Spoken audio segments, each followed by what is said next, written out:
Boom, I'm live. Welcome to Tokyo Tonight. So I have a slightly new technical setup and was trying to do some clever things which inevitably led to trouble.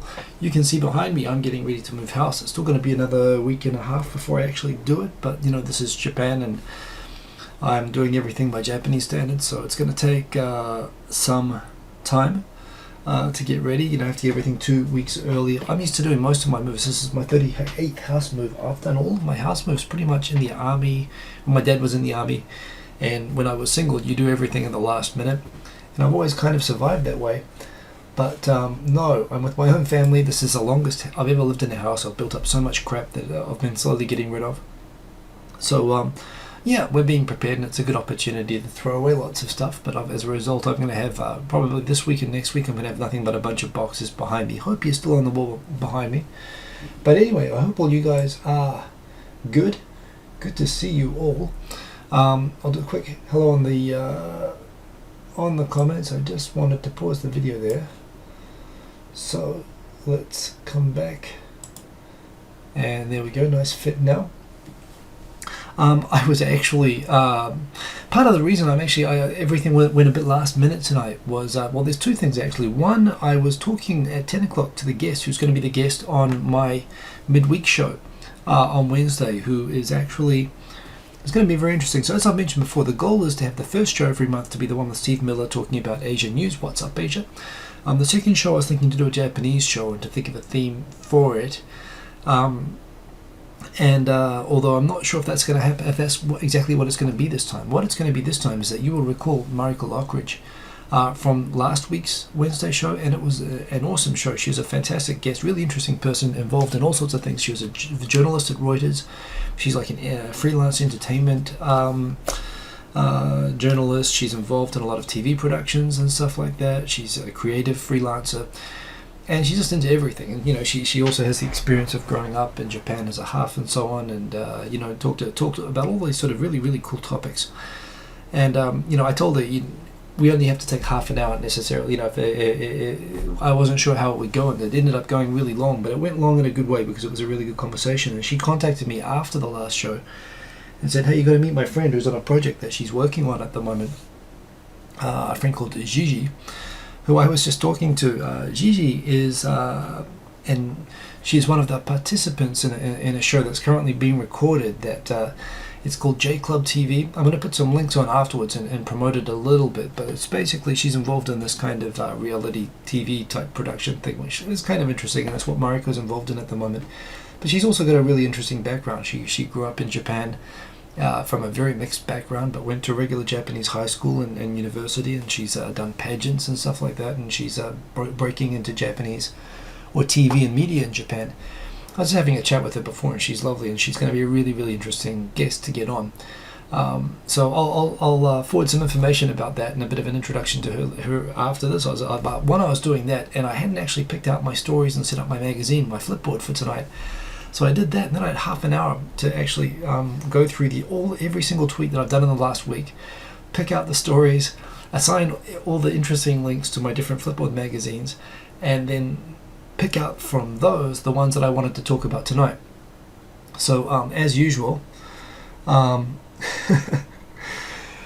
can see all the Twitter notifications I'm getting at the top of the screen there. So as usual, I was scrambling. I mean, I literally just got it done. Record time, it usually takes me an hour to do it. I did it in 25 minutes. At the same time, I'm also using a slightly different sound setup. I've always been using a USB mic to pump in the music, which causes some problems because sometimes the USB detection on my live streaming software gets a bit iffy, and it turns out it's not detecting what I thought it was. I just realized, well, I've been meaning when I get some free time, the one thing, I put my old PC up for recycling, but actually my old PC, I had this which I got years and years ago, which is a sound blaster, but it's got I love these because it's got the RCA inputs, which was I used to record my mixes, my DJ mixes on this. But it's also got some really nice, as well as the RCA inputs, it's also got a nice big juicy mic input. So I realized that, oh yeah, if I set up with this, I don't have to use the USB. I can just capture sound straight to the sound card. I could record my mixes and do everything live on there without all the kind of wires and risk of technical problems that I always have. And then I realized, wait a minute, you know, my PC must already have a mic input somewhere. And I went and looked, and it does, and it works just fine. So, you know, I've been actually doing everything in a very convoluted way. The only thing is I've never actually tried doing recording sound before directly in just to the sound into the mic plug. So if I get through all the topics in time, and if I get to do some music at the end of the show, I'll do it that way, and we'll see if it works, although it means I'll need to set up a new configuration on this live on the show. But what could go wrong? Seriously, what could go wrong?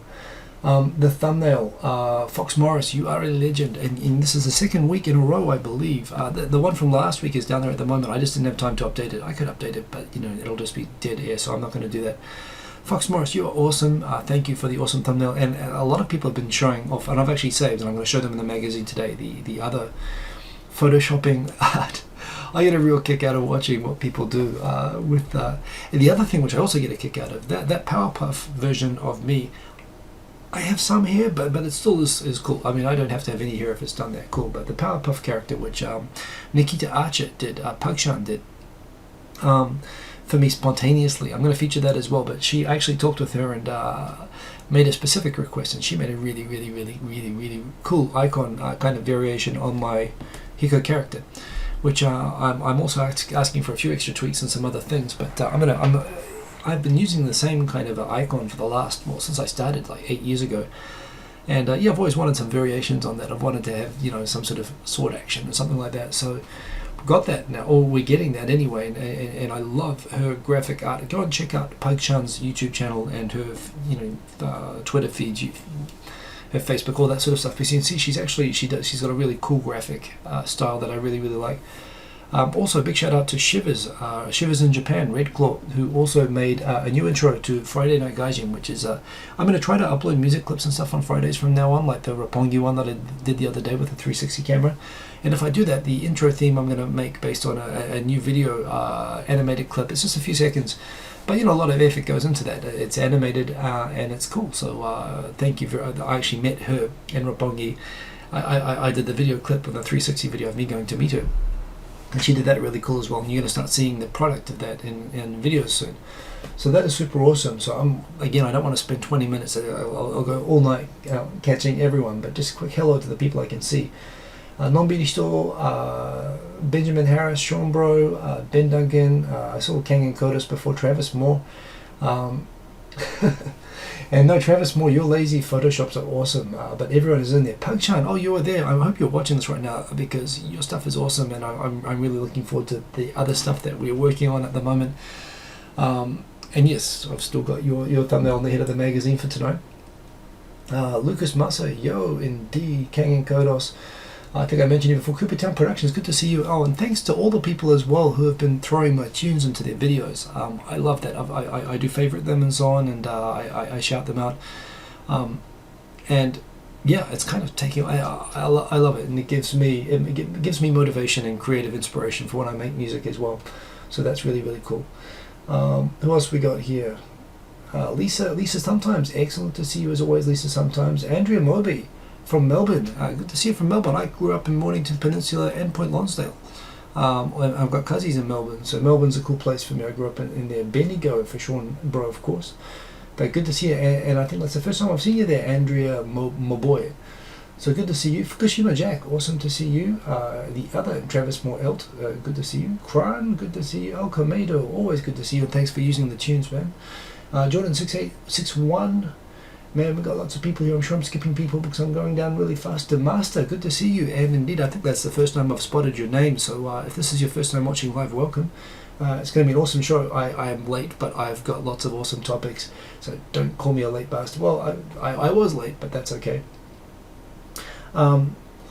Benjamin Harris, are you allowed to say that, or will Victor say I need to be? Oh, Victor says everyone needs to be blocked. I mean, you know, Victor just likes to troll the commenters, which I still think is backwards, but that's just what he does, and that's cool. Ben Duncan, Lisa Sometimes, Herb Toka, good to see you. Toka of Herbs. Oh, I feel like I just skipped a whole bunch there, but good to see my Argonauts, good to see Englandese, indeed, some familiar faces. Phoenix787, congrats on the 600 subscribers. And due in no small part to just doing a great reaction video to that massive earthquake that we had the other day that you were recording in the middle of. That was awesome. Phil Nolan, good to see you, and thank you again for using the tunes, Phil Nolan. Always appreciate that. Gifted Ones, 1981. Hello, good to see you indeed. Ninja Room 88, awesome. Landing Wombats, cool, good to see you. Barringer, I saw Robsy B, good to see you. Mitchell Atlas, Wakazashi 35, hey, Wakazashi 35, and boom. Toku of Herbs indeed. We are up to date, and let's get into the topics because we have already gone 15 minutes in and I've got a lot of stuff, and I was just preparing this like 15 minutes ago, which means of course I have a detailed speech of how I'm going to explain what's been going on in Japan the last week, so let's get into it. Oh, you know what, this is in reverse order because I picked from the oldest ones first, which actually does, okay, well I went through a sequence on these things, but you know what I'm going to do actually? I am going to, okay, you're going to get the rapid preview here because I want to do this, and that was Constantine. That was the awesome Non-Stop to Tokyo. I don't know what she's doing anymore, but okay. So this is the first one. There's a sequence of these stories that I picked out that I deliberately want to follow. Oh, okay. Phoenix 787 500, not to 600. You're gonna be 600 in no time. Anyway, the first story that we've got this week. So the week started out on Sunday. Nothing much happening in the world. A picture of a Japanese F-18, I think that is, with some people marching in front of it. And the US announced that, you know, they were going to extend their cloak of cybersecurity, which of course prevents any significant government information hacks happening in America. And they were going to extend that cover over Japan, protecting it from cyber attacks. Which of course means that just like Japan is protected from, you know, missile attacks from North Korea and so on, Japan is now going to be completely foolproof and unhackable by hackers throughout the government because of the cloak of protection of the U.S. government. And that was how it was supposed to go. Only problem is that 2 days later, the Japan Pension Fund got hacked, and 1.25 million people's records were hacked. All the personal information on them was hacked. And that information was immediately started to be used, it seems, by hackers who, it's not clear who the hackers were or how the information got passed on, but people immediately started calling and trying to scam old people who were receiving their pensions. And it came out that if you know even just the name and the address of these people, you can apply to redirect the welfare checks if you're receiving welfare payments and so on. So it's a very low-tech system. Not only that, but of the 1.25 million records that were lost, it turns out that 500,000 of those were not even stored with encryption or passwords. They were just kept on text files. And it was caused apparently by a couple of employees opening emails, you know, probably from Nigerian princes, with an exe file that they just need them to open urgently. But it was literally an exe file attached to an email from an outside email that some dork inside the pension fund opened. But it wasn't just that. Apparently multiple PCs were hacked, and there were multiple people opening these emails that set this up over a period of time before they went to town and cleaned up all the information that was available from those hacked PCs. Anyway, huge screw up. So yeah, it was kind of, it was terrible, very embarrassing for the government. The government spokesperson who came on to say, and the thing was, what everyone was freaking out about was not just the fact that all the pension data got hacked. You know, my pension in Japan, so it could have been me too. But it was also the fact that at the moment the government's selling the idea of a social security system, a social security number system, like in America, everybody's going to have a number, and that's going to be able to use the number to link the databases that the health ministry has, that hospitals have, that government services have. And it means that, you know, it should mean some more administrative efficiency. It also means that people will be able to track, for example, if you're not paying your taxes properly, they can withhold other sort of services and so on as well. But the whole point is, you know, this idea, this is going to be a personal information and a personal tracking system. It's kind of Big Brother-ish, although it's of course very normal in America. But everyone said if the government can't manage this pension data stuff, a quick check. You might recall from 1 or 2 years ago, the whole pension system thing is what brought down the LDP, actually about 4 years ago now, because it turned out that all the records in those days were not even computerized. They were all kept at local pension system offices, and they were kept on little data cards that they were handwritten records, and people kept their notebooks. And it turned out when the government did an audit of how well they were tracking the payments and people's pension balances, more than a quarter of all pension records in Japan had gone missing or were no longer being tracked. And that actually was what brought down the LDP and led to the Democrats coming into government. So they came in promising to computerize everything, and now they get hacked. And you know, they asked the the Minister of General Affairs, I think it was. How do we know this isn't going to happen with the My Number system, given that you guys obviously suck at cyber security?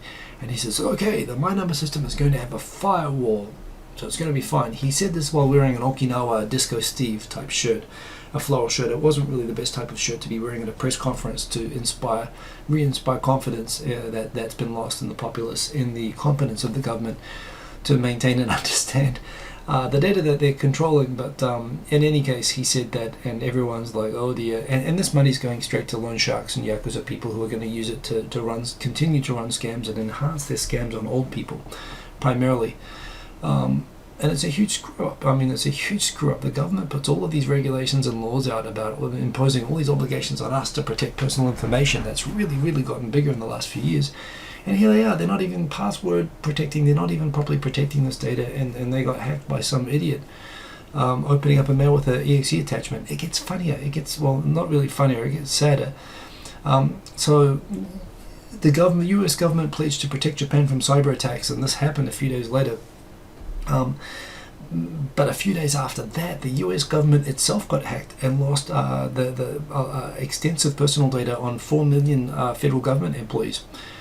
So it turns out that they weren't even protecting themselves very well.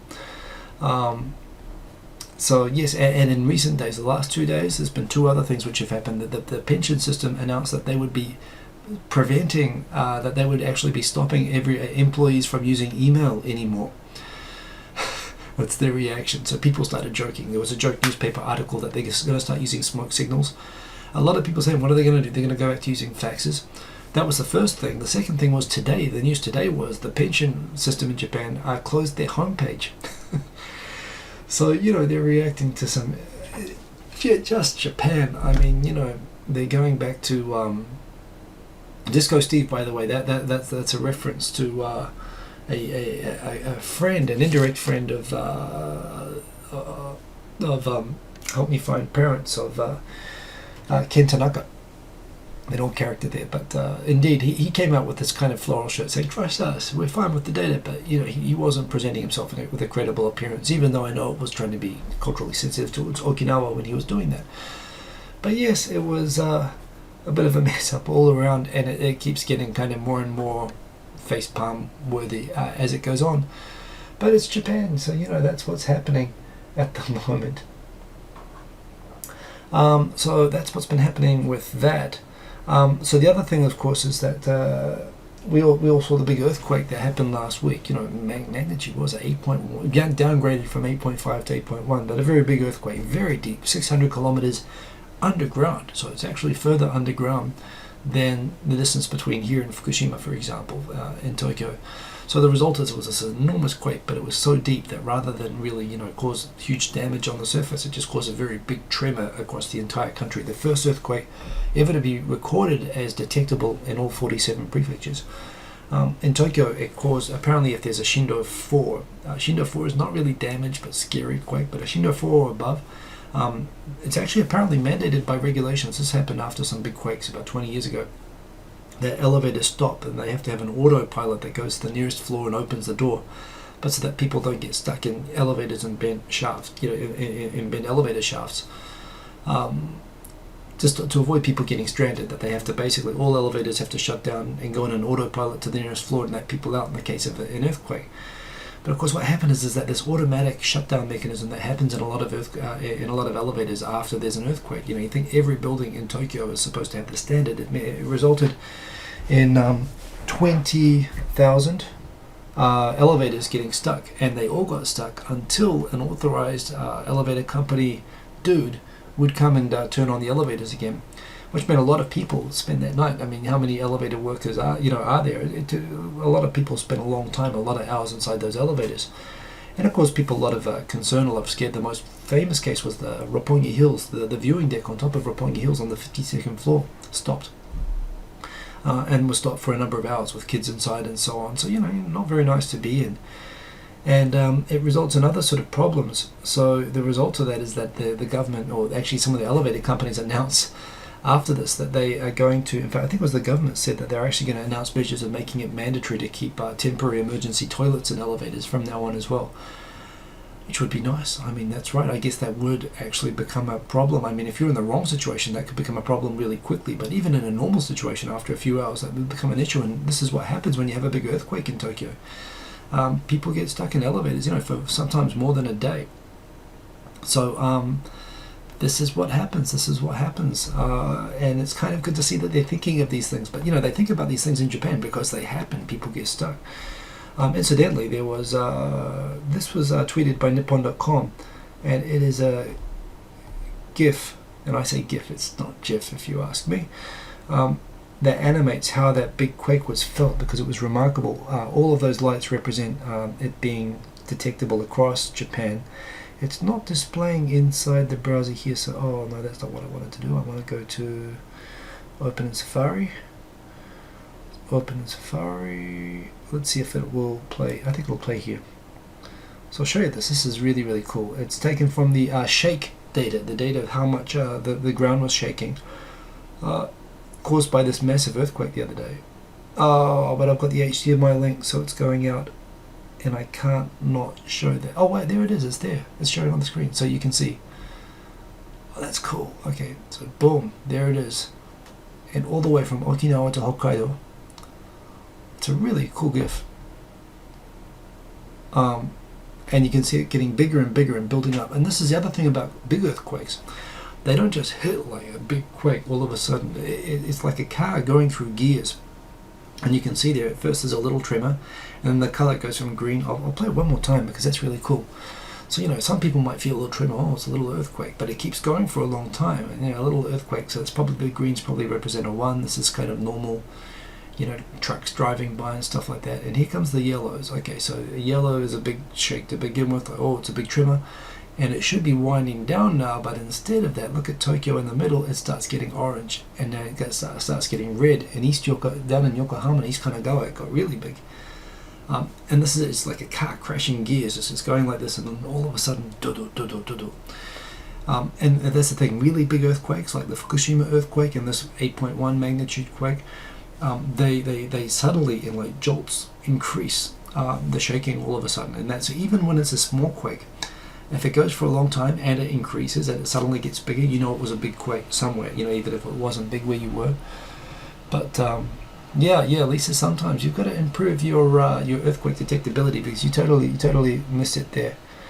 Although it's not the first time I've heard that phrase before. So oh, we're back. That's good. I'm going to zip back to the Flipboard. That was a pretty cool thing, right? So I thought that was cool. And they're putting toilets in the elevators in case you experience an earthquake like that and you're in a toilet. You're in an elevator and you get stuck and you need toilet. So that is good. And apparently, because we're getting more and more of these earthquakes and volcanic stuff, we've got a volcano going in just south of Tokyo and one down in Kagoshima at the moment. We've got these big earthquakes. So some people suggest that this is maybe getting into an active phase. I mean, it seems kind of obvious, but indeed it does. What else we got? At the moment, Stan Lee, the is he DC or Marvel? I don't want to get that wrong, because I know some people get really angry about that. I think he's DC. I'm going to go on a limb there and say DC Comics. He's done a collaboration with YouTube that he's gone to every YouTube space around the world and has set up movie hero themed comic hero movie themed sets in every one of the YouTube spaces.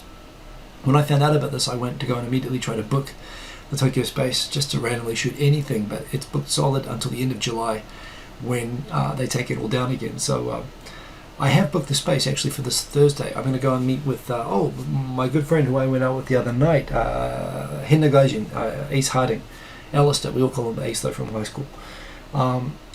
And I'm going to interview him about video production and professional video making and so on. But you can see there that even maybe when I was looking, I might just run into the studio that has these awesome Marvel. Everyone's shouting at me, Marvel, burn the non-believer. That's right. Sorry about that, Shumbro. So yes, Marvel. That's right. I know that they're all kind of cool, but yeah, I was just trying to just generate extra comments, right? That's it. But anyway, he set up these movie sets, and they're kind of cool. So maybe even when I was looking, I might just go and randomly try to record something with myself in them. But this is super cool, so I'm going to go and look for that when I'm in the space next time. Nikita Archer, Pug-chan, who I saw in the comments earlier. In fact, there you are, Pug-chan. Pug-chan has now amassed a massive collection of caricatures and Powerpuff styles of your favorite Japan YouTubers. And man in Japan, good to see you, by the way, and thank you always for using the tunes. I appreciate that. So top to bottom, and you know what? Let me see if I can get this myself. So you know, at the moment that I say that, I put myself at such risk. I think the first one is Charla, the second one is Michaela, the third one is Mime, the fourth one is Sandra. No, the problem is I start doing this and now I'm going to get myself in trouble. But you can see anyway, she did one on me, which is very nice. There's Unrested there. People were asking if Dochi Hoko, the third one down, if that was Victor, but that is in fact Dochi Hoko. You can see, anyway, lots of cool characters, and she keeps adding them, and she does a great job with that. So, yes, that was really cool, and very nice job, of course. I actually forgot to put into the magazine for tonight, the latest one that she did, which is actually, I'll put out on Facebook. In fact, you know what? No, I can't. Okay, it's somewhere anyway. You're going to see it probably next week, but she is doing excellent work on the J-Vlogger caricatures and whatnot, and very much appreciated what you did for me, so thank you very much, Pug-chan, you are awesome. And what else we got here? Boom. Oh yeah, so when I was talking with Shivers in Japan, with Red Claw, and we were talking about our favorite YouTube videos of all time, and the kind of crap that female YouTubers in particular have to put up with, and the weird comments and stuff that they get. And I suddenly remembered, this is she hasn't made videos for about 5 years now, but this is Nonstop to Tokyo, Constantine. She's like a pretty serious cosplayer, rock climber, and she's just really cool, and she's one of my favorite, you know, with Betamax DC. She's just got she's very smart, very well spoken. She does mainly like Japanese horror movie reviews and stuff like that. She does great videos. The video quality isn't so great, but that's just part of the age of the time that she was putting up YouTube videos. But she actually did this great video where she suddenly put all the creepy comments kind of that she got, and she started responding to them, you know, with these kind of very clever, funny, sarcastic responses. And I just thought, just for owning those kind of weird comments, it's one of the best comments.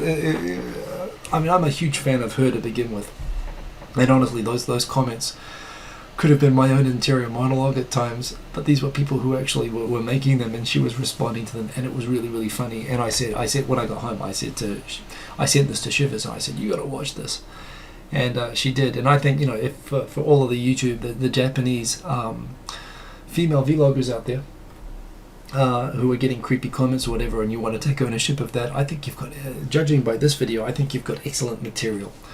And this is, I think, the model of how to respond. Anyway, it's an awesome video, so it's worth watching. It's an oldie but a goodie, I think is what they call it. So yes, first episode, the intro episode of how to not screw up in Japan with Rochelle Kopp. That went up on Tuesday. The next episode, every episode is going to go up at 7:30 in the morning, Japan Standard Time, every Tuesday. There are 11 episodes. I recorded them in the space with her. And it's a really good series. She is a professional cultural business advisor that goes into companies that are having or anticipating having cultural issues between their Japanese and their non-Japanese business people. And she's seen every kind of messed up intercultural scenario of problem gaijins, problem, you know, Japanese expats and whatever, and all the kind of cultural disasters that can happen. And as a result, plus she's been doing this for a long time, Rochelle.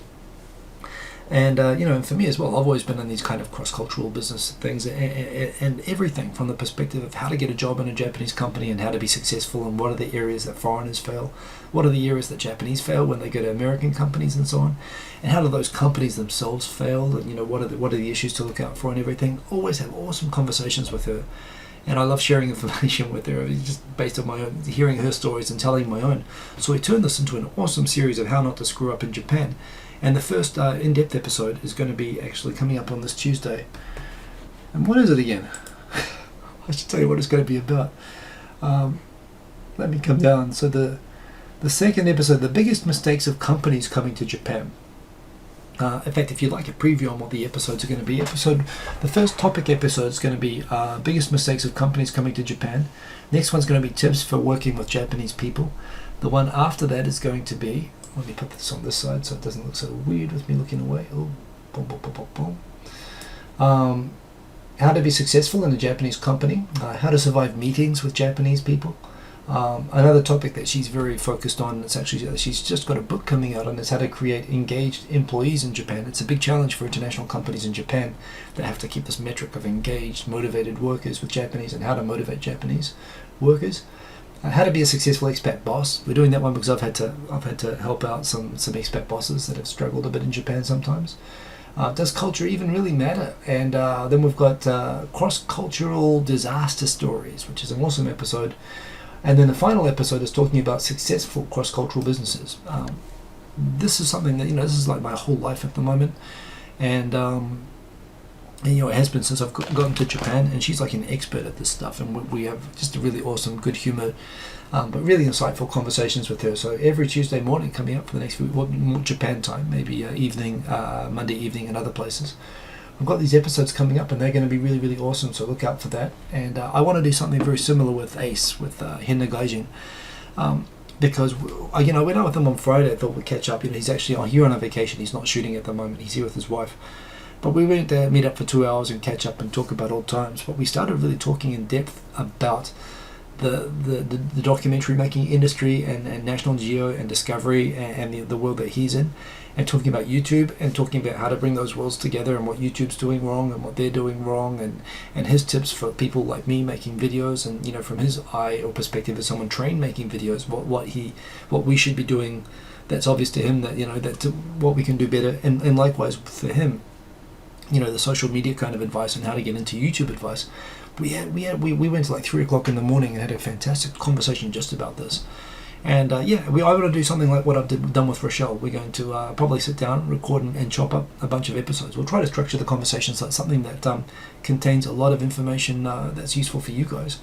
Plus, the guy's just a mind of really refreshing information. I mean, he has the same conversation that we have at the YouTube parties with each other. But the thing is, we're all talking about these topics from the same perspective of YouTubers, and what YouTube's doing right and wrong and what we want to do. But this is a perspective of a YouTuber with a professional, documentary maker. And it's just great anyway, and it's going to be really insightful. I can't wait to record it and get it up, and I don't know what I'll do with it. I might put it on after this series, or I might queue it up after. I might even have it on another day before that, but anyway, that's coming up. But before that, this How Not to Screw Up in Japan series with Rochelle Kopp is awesome. I can tell you, it's already in the can and edited. So yes, look out for that. Some people, by the way, were complaining about that. We both had lap mics, separate lap mics, where I was sitting on the right, she was sitting on the left, so we did the sound align, so it's coming like that. Some people didn't like the sound coming from different sides, however. They don't like stereo sound. I guess on your PC you can make it mono or whatever, or you can duplicate the channels. I could have done that in the editing, but I didn't, and they're already uploaded, and I'm not going to re-edit them. Because you also have to go through an approval process for those videos. So it is what it is. If you don't like stereo, just put one headphone in. I actually listen with everything, like I do on my shows, with just one headphone. It means that one channel is slightly quieter, but you can still hear it. And that's what I do. Sorry for the people who didn't like that about the sound, and I might look at addressing it in the series with Alistair, but that is what it is. But anyway, that is going to be really, really cool, and this series is already cool, and it's coming soon, so go and check that out.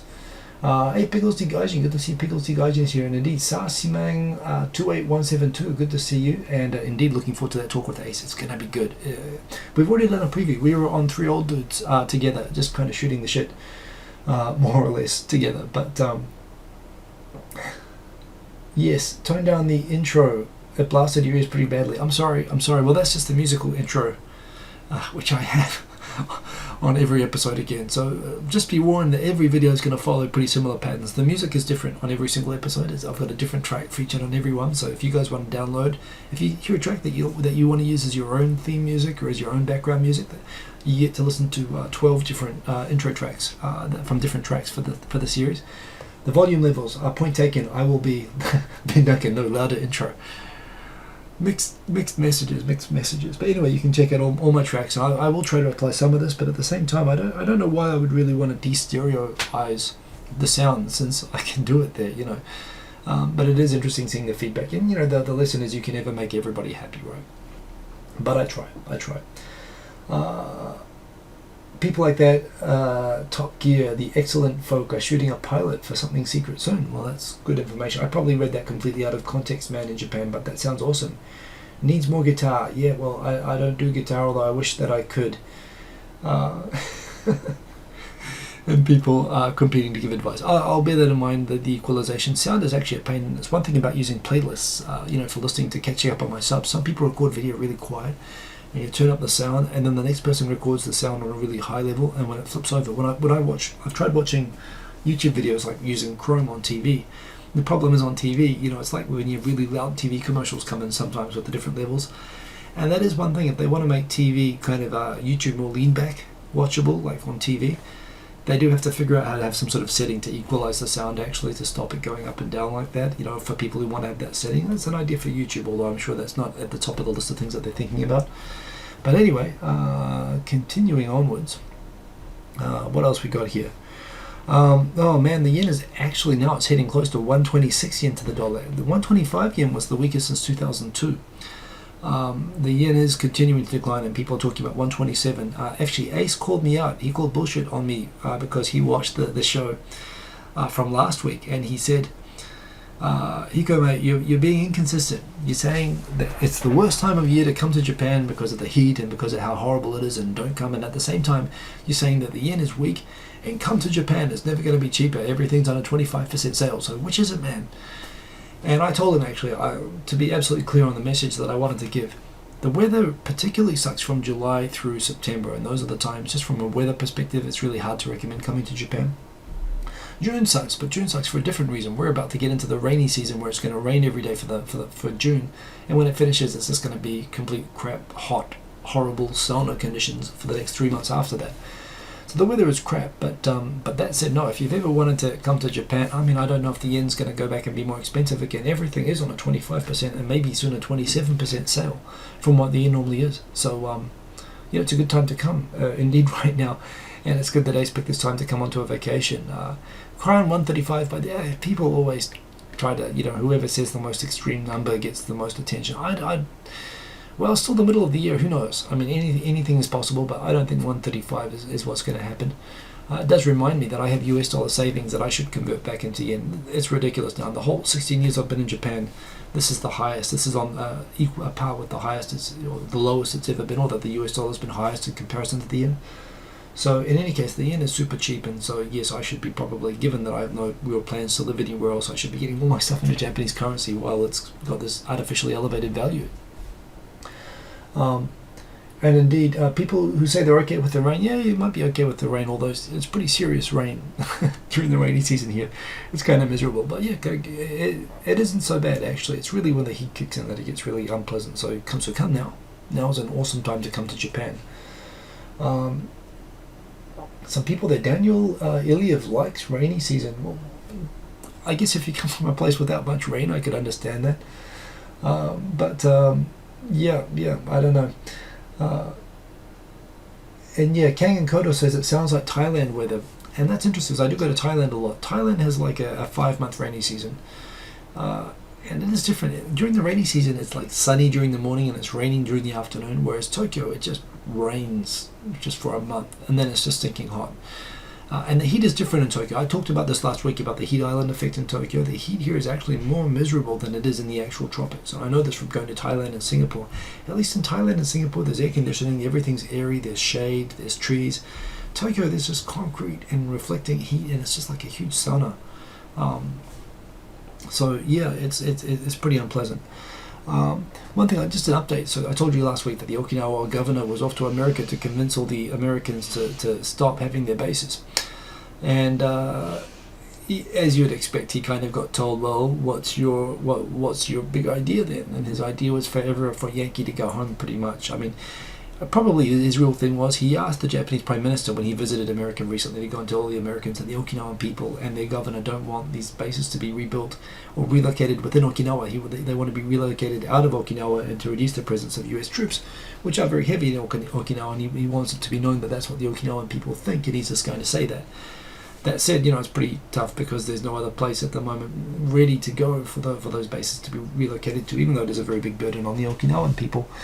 And as I always come back to, I'm sympathetic to the Okinawan people, but at the same time, I'm also very appreciative of the fact that the Americans being there is probably what stopped there being a significant war in the Korean Peninsula, or an attempt by China to take over Taiwan by force, or any number of other kind of conflicts that could and probably should have happened in the last 60 years.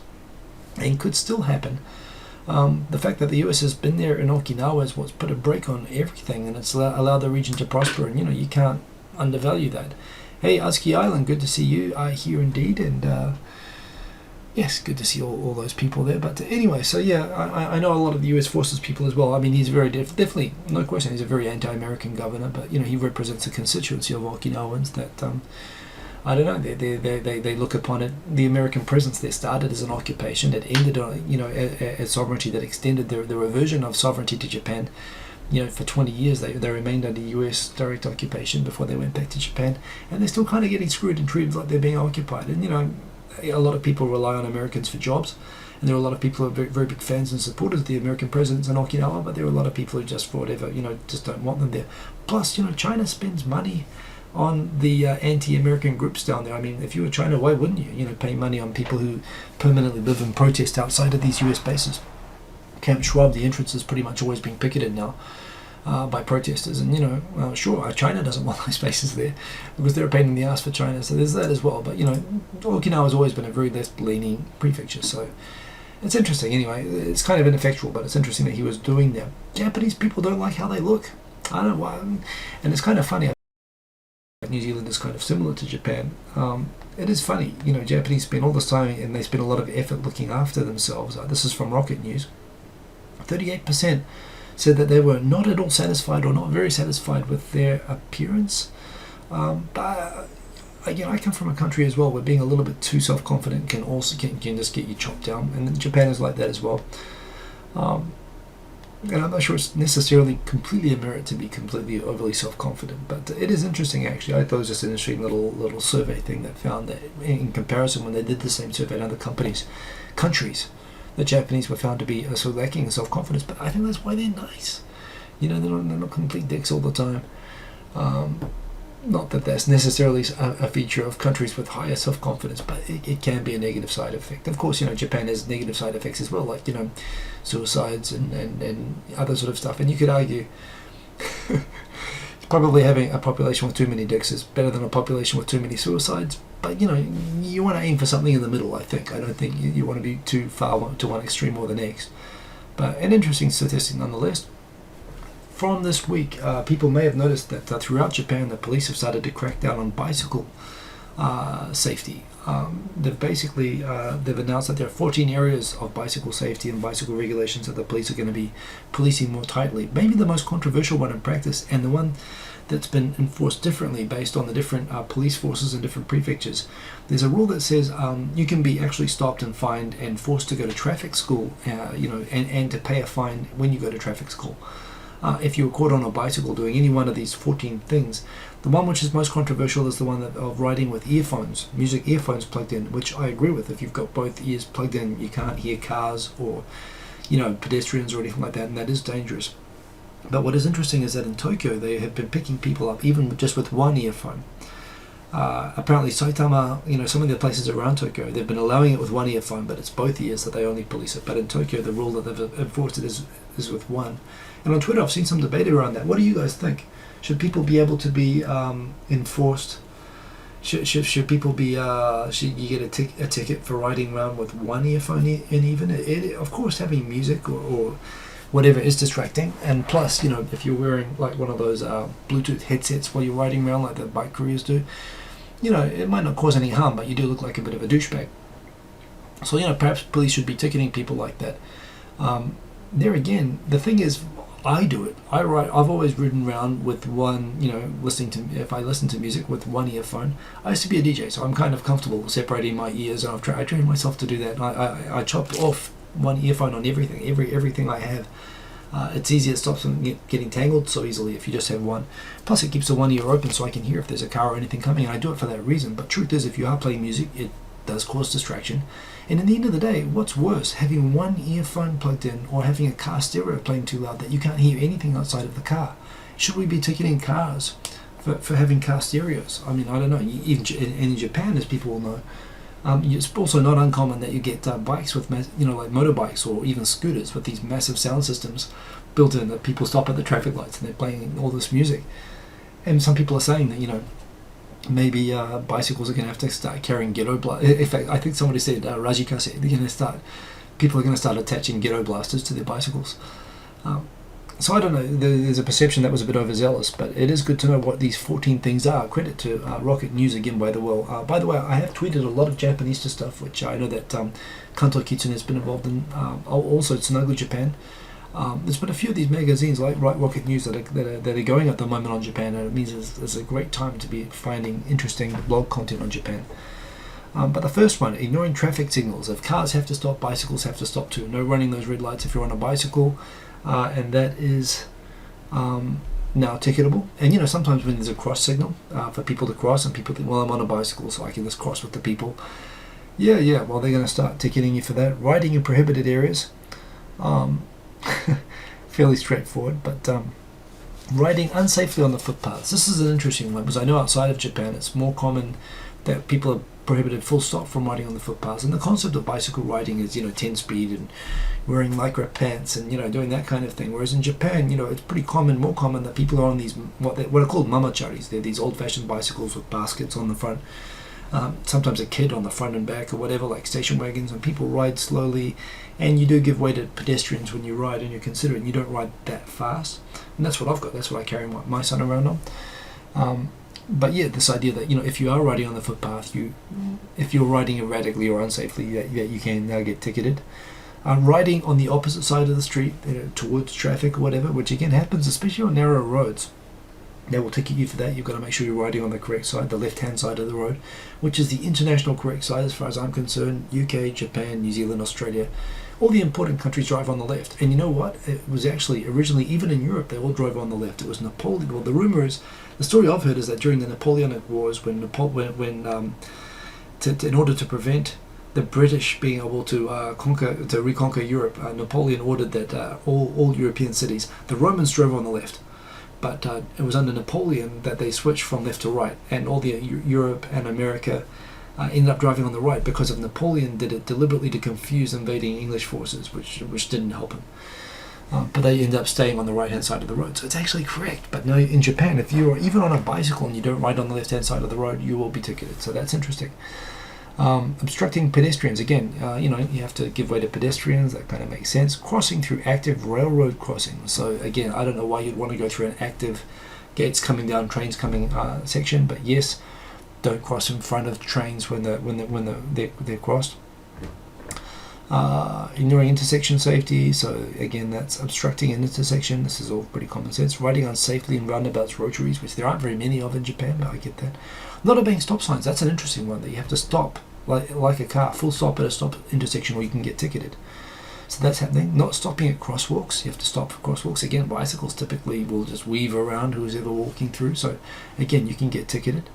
Riding a bike with pull brakes. This was a big thing in Japan a couple of years ago when it became very popular to get the racing style bikes, which have actually, rather than having like the pull brakes, they actually have these kind of foot brakes, but these foot brakes are made that they don't stop like very quickly. You have to slow down as you go around a racing track, and they're a different mechanism to the normal sort of bike brakes, and they don't allow quick stopping. And it meant that there were some incidents when these bikes became very popular of people not going too fast, not slowing down fast enough, and running into and killing pedestrians.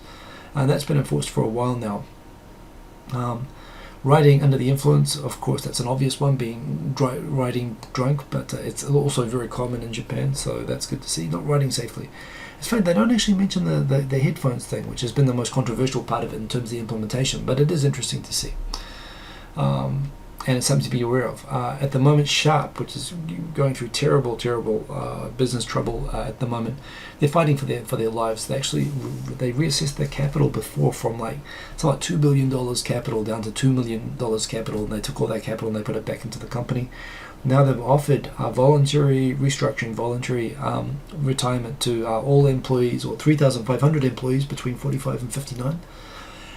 And this is kind of an interesting thing. There's been a couple of stories about this. That's kind of horrible. I mean, how do you get a job when you're 55 years old and you're being told 10 years before you get a pension to take a voluntary retirement? You've got to work for 10 more years. That's a tough thing. But it is... I'm distracted by the comments. Yes, thank you for Phil Nolan.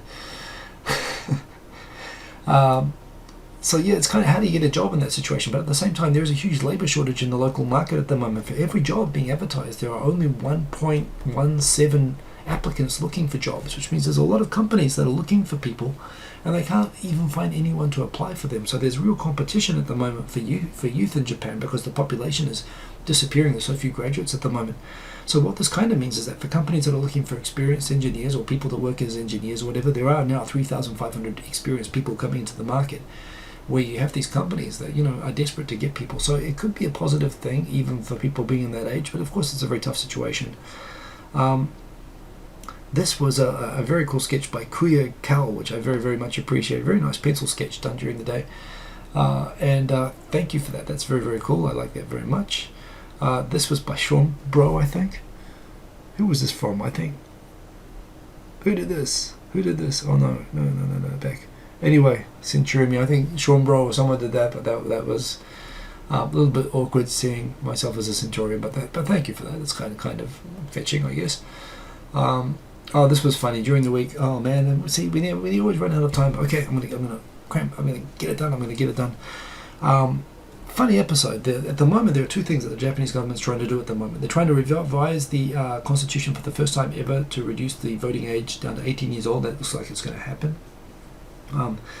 But at the same time, they're also, when Abe went to meet Obama a few months ago, he said that basically, as you all know, with the Japanese Constitution was forced upon Japan during the occupation after World War II. It was written by a couple of university students that MacArthur looked at it and said good enough, and it was a type of constitution that a couple of idealistic kids would write about a country that they're occupying as punishment for getting into a war against them that they lost, saying most prominently in Article 9, and basically the constitutions are usually an affirmation of the rights that people have. The Japanese Constitution is a list of things that they're not allowed to do. Thou shalt not. It's like a list of commandments, and it reads like something that's been imposed on someone. This is why Abe doesn't like it and wants to change it. But the doozy is, of course, Article 9. It says Japan will basically never have any military forces and will never engage in war ever again, or settle any dispute using force. That's a pretty, and you read Article 9, it's pretty clear cut. Of course, as soon as the Korean War happened, America regretted imposing this constitution on Japan and said, Japan, you're going to give us some troops to help out the Americans fighting in Korea, right? And Japan, oh no, we can't. We have our constitution. It won't let us. Sorry, America. And America's like, that's not what we meant. But but it's what you meant. Look, it's very clear. Obviously the Americans weren't really thinking about the constitution when they imposed it on Japan. And of course it meant that Japan managed to avoid getting wrapped up in Korean War or the Vietnam War. So it's done pretty well. The thing is that there's always been these things about the interpretation of the Constitution. Of course, everyone knows that Japan has a self-defense force, which is a de facto military, which they've always said, well, Japan is not allowed to have a military, but we can, for self-defense purposes, only have, like a non-military self-defense force, which is what they call the self-defense forces. And they've kind of kept reinterpreting this Article 9 to allow themselves, baby steps to, okay, we can have only for self-defense purposes. And then in the 90s, when they got a hard time for not joining in the Gulf War, they started allowing things like getting involved in peacekeeping and stuff like that. And they started doing that, and everyone's like, well, can we really go and send Japanese uniformed people with guns to Cambodia to keep peace? That doesn't sound like what Article 9 says, but they're kind of going through these baby steps of doing this. But there was still the situation that, for example, if American troops are attacked by North Korea in Japan, if a base is attacked, and Japanese are capable of defending those Americans who are there to defend Japan themselves, the Constitution strictly prohibits from Japan from using its own forces to defend the forces of other countries. And so they've said, okay, Abe announced we're going to reinterpret the Constitution. We're going to pass a new security law, which is going to basically effectively reinterpret this Article 9 to say that we can join in collective defense. We can join into NATO and defend Australia from getting attacked by China, for example, which is a pretty dramatic revision.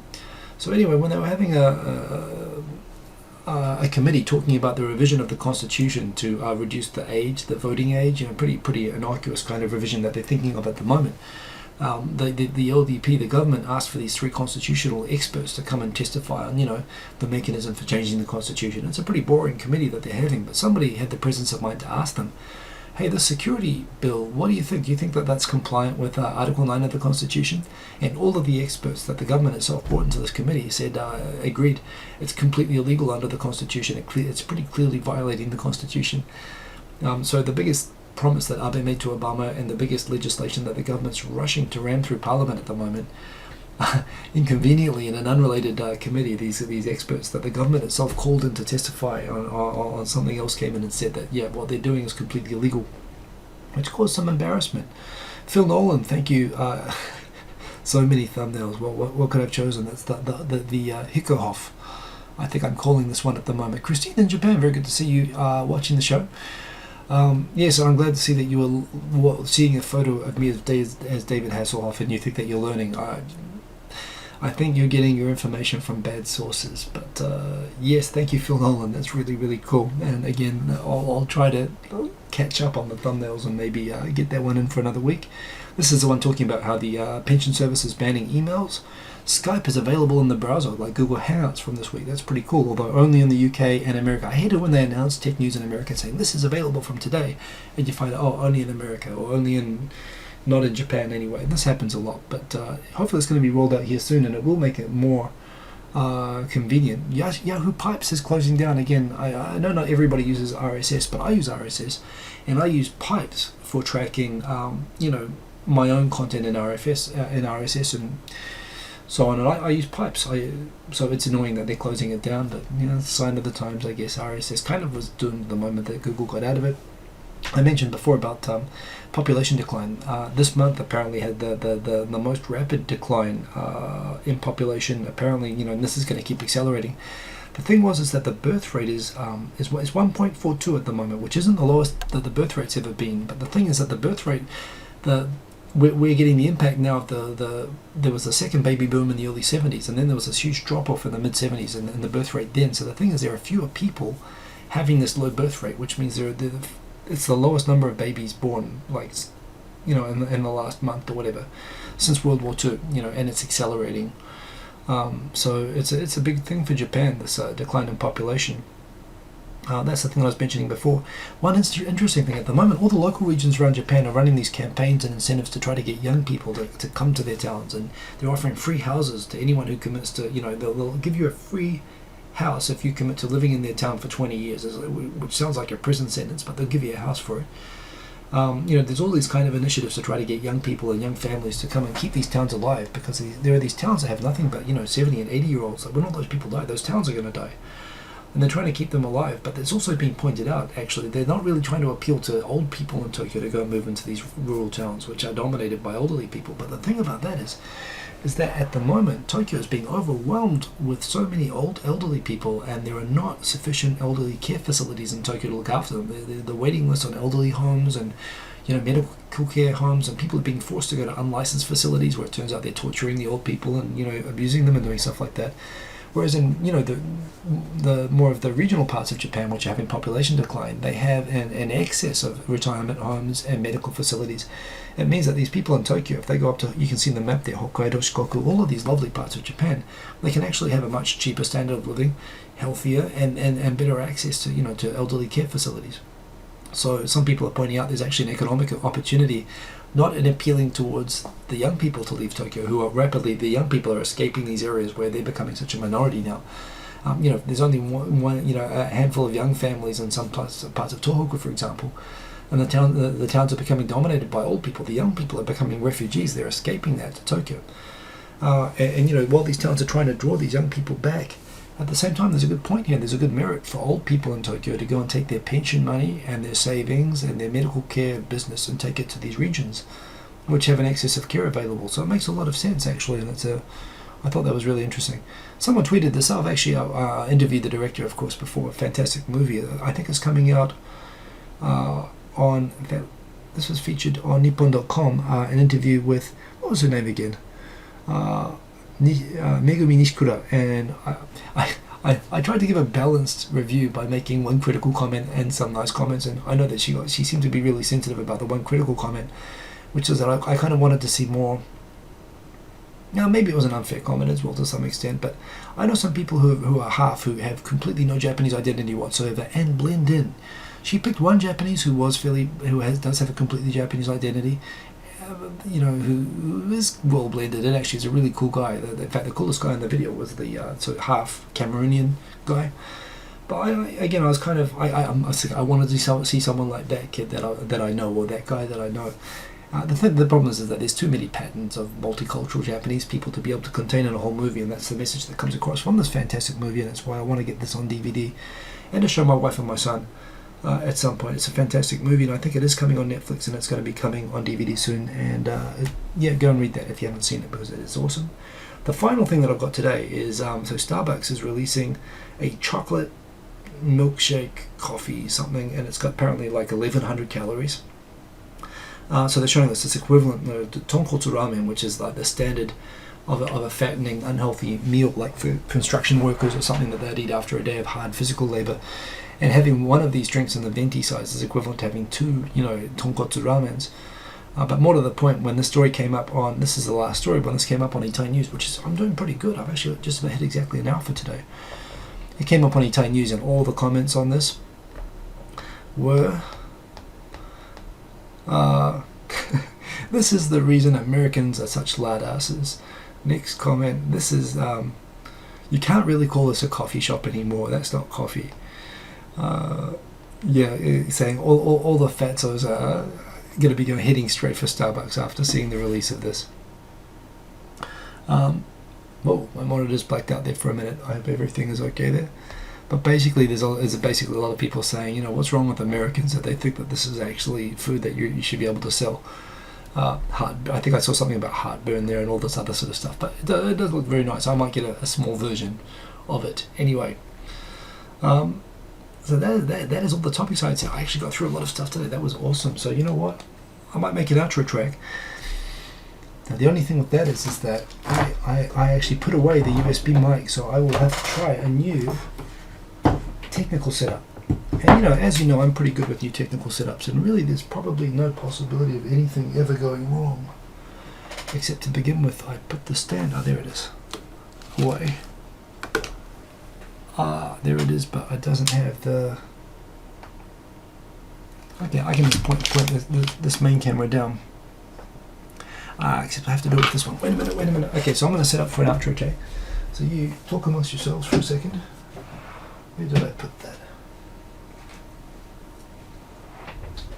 I had it here just a second ago, because I was in such a rush to get ready.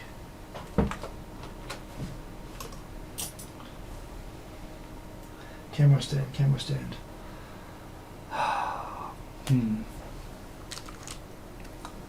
That's it, but I need the thing on top, which I was sure I put it in the end. It's not there. There it is. Boom. Okay. So let me set up the intro thing. How'd you like the show? I talked fast. It's Fukushima Jack. Well, that's what I do, but that's how I get through the whole show. Why can I only use one hand? I'm not sure I said that, but that's an interesting question. King Cheeseburger, good to see you. And you kind of feel like nothing will go wrong. Everything is cool. I got this. Okay, so that is the camera setup. So now I have to disconnect. Boom, the HDMI, because that will cause the crackling noise. And here's where the danger lies. This is a new setup. This is now plugged not into my USB setup. This is actually plugged into my computer, directly into the mic, which I don't have configured to work at the moment. So what I'll do is I will add a new sound source, which is right here. I will add Realtek. Shows also settings. Okay, I can do this. Mic, Realtek high definition audio.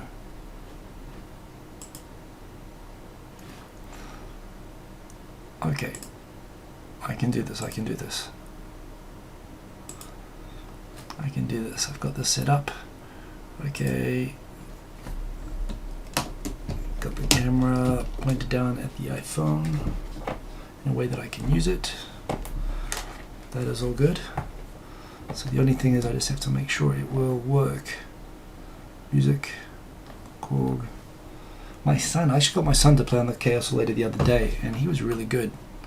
Actually, I was really impressed. I was, and the problem is it's on a different iPad, so I can't show it to you. But I actually got him to make a loop, and it was seriously playable. So first thing is I have to just make sure that this works. Oh, wait a minute.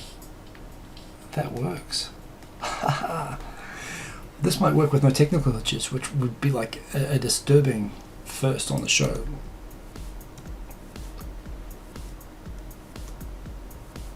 Wait a minute. So let me just try this again. Okay. And take that off. Don't want that, want that, want that, no, want that. Boom. Okay, so let's try this again. Volume down. Why is that not coming through? It was working before.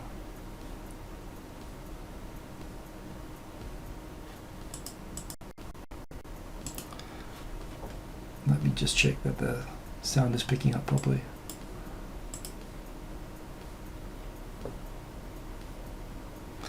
Is that not detecting?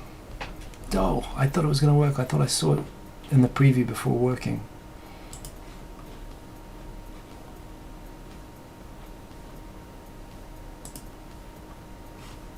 Okay, I'm going to try one more editing thing. If I can't get it, I'm just going to give it up for tonight. Edit shot. Change audio. This is the right one. This is the right one.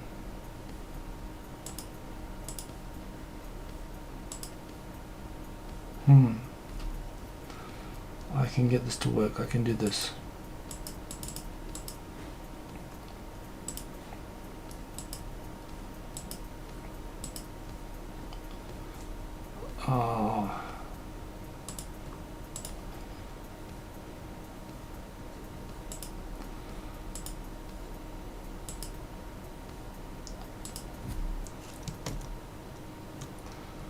It's not working, is it? Well, another night. I will get that working, but this will be much better anyway than with the USB setup. I saw it detected before. Why is that not working? It's just the level.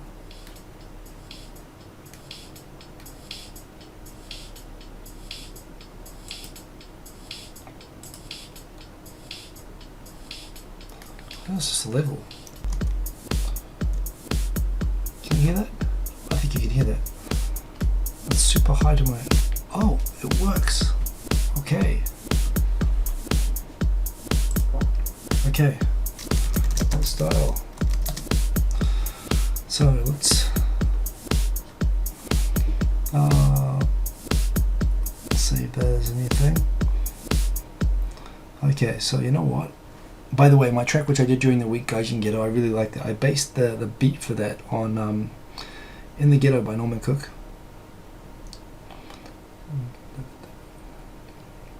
Which was, I believe, 88. So I'm going to stick with that. Let's make the... I don't know. Actually, let's make it Ryukyu. Let's make it Okinawa and show them some respect. And my son showed me an interesting trick, which I've never picked up before using this. But we had it on techno, and he demonstrated to me that you can make a really, really nice beat.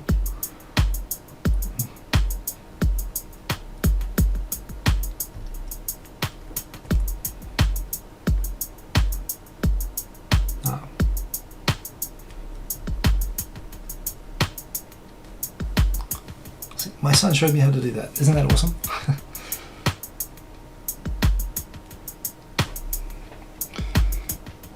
Okay.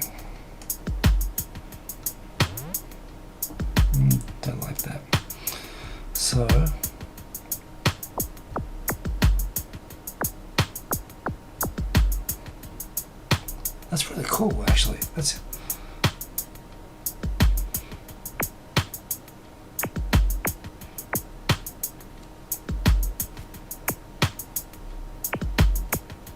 a bit off rhythm.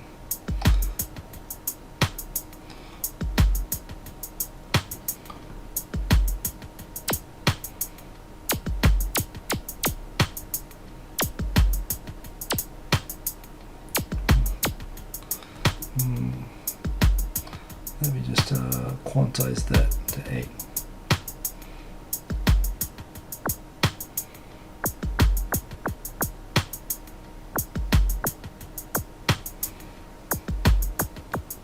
Okay.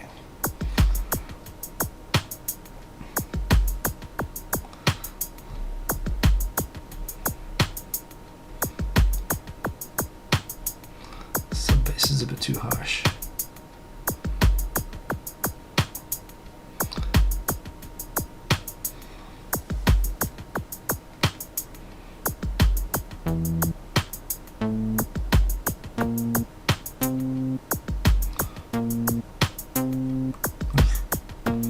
I hate it when you do it really well the first time and then you find out it's on the wrong thing.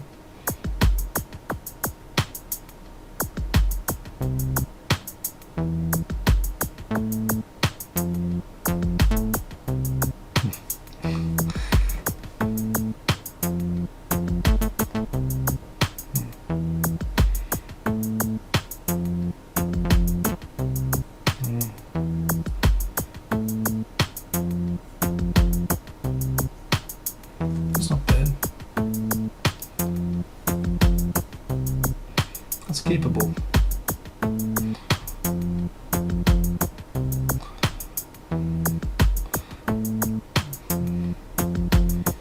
What is that?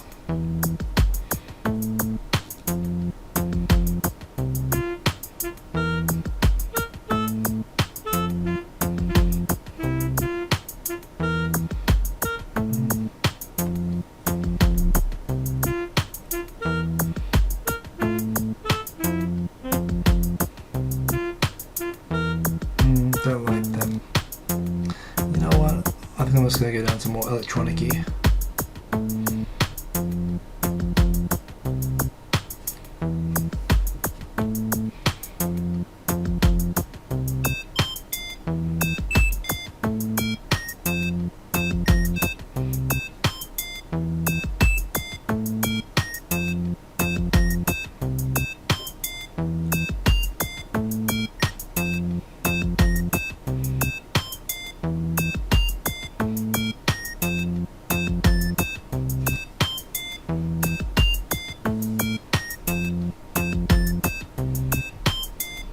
Okay, can do some cowbell at the end.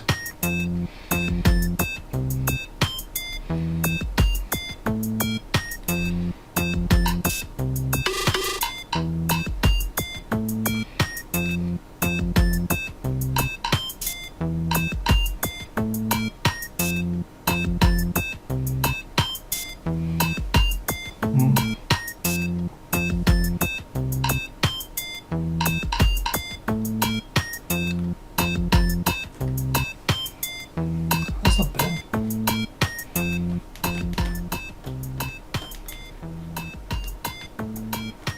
That's capable.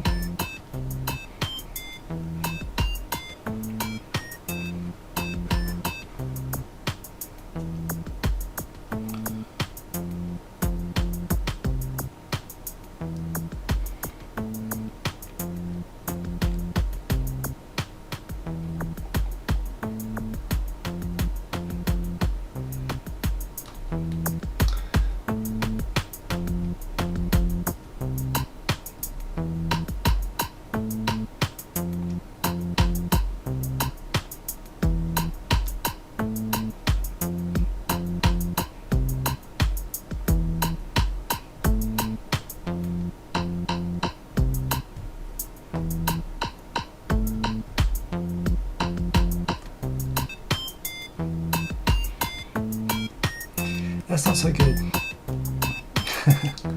Let's see if we can get something a little bit less harsh.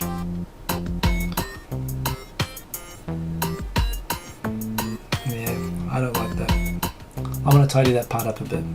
Oh, it's not bad, just as is. That's my outro.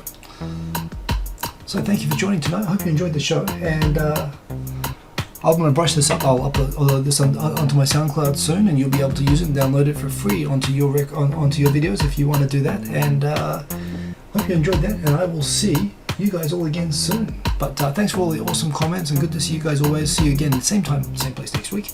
And look out for the awesome show with Gigi. I'm going to start sending out some information about that ahead of the show, but it's going to be really, really good on Wednesday. I was talking with her before. She's got a really interesting background.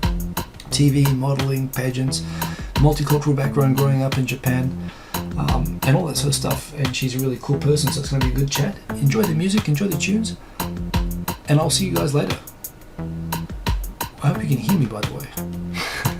Can you hear me? Can you hear me? Yes, you can. I can see my levels there.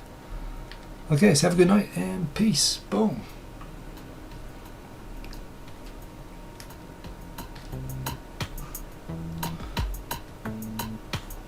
How do I stop this?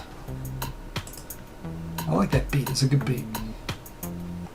See, my son taught me that. My 5-year-old son taught me how to make that beat. That's awesome. Peace.